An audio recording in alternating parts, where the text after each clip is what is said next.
And we go now to the conclusion of our Primetime News in Focus report, Guard Rings in Schools. Anthony Lugg looks at the way forward.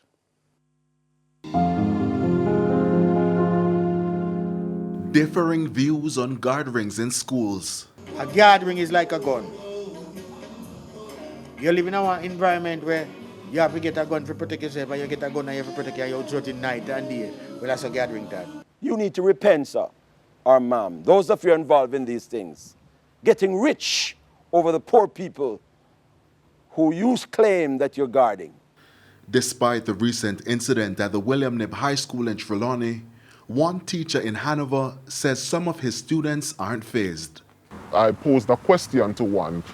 So you think that the kid at that institution, if the ring actually protect that person? So the student replied by saying that the power never strong enough.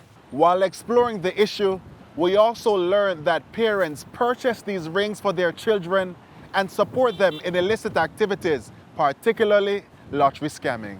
Not only are you putting their physical well-being in danger, but you are also risking the loss of their very souls.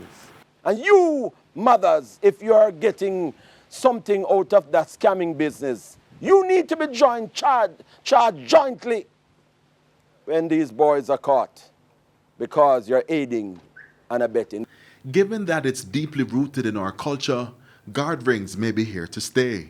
We asked Professor of Political and Social Psychology at the University of the West Indies, Christopher Charles, about the way forward. Why do we need to deal with guard rings?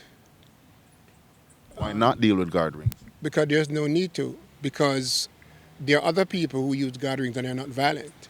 When a youngster is raised is socialized in a dysfunctional family, so there's violence at home. He lives in a violent community, and he or she's not doing well at school. He's frustrated. The school is failing the child. What you will find is that more often than not, that child will be violent, and that child will act out the violence that he or she experiences at home and in the community. So that's not a guard ring problem.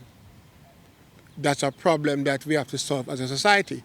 Recently, the Jamaica Constabulary Force deployed 55 school resource officers to institutions on the Safe Schools program across the island. While this intervention is expected to bring some level of order in schools, it's agreed it will take much more. The issue is really thinking through things, bringing all the stakeholders and bringing the persons who have the technical competencies to address the problem. It requires thinking and medium to long-term planning. They have seen live here at school the potential outcome of this kind of involvement. So we will just continue to guide and to, as the Bible says, to train them up in the way that they should go, so that when they are old, they will not depart from it. Anthony Lugg, TVJ News.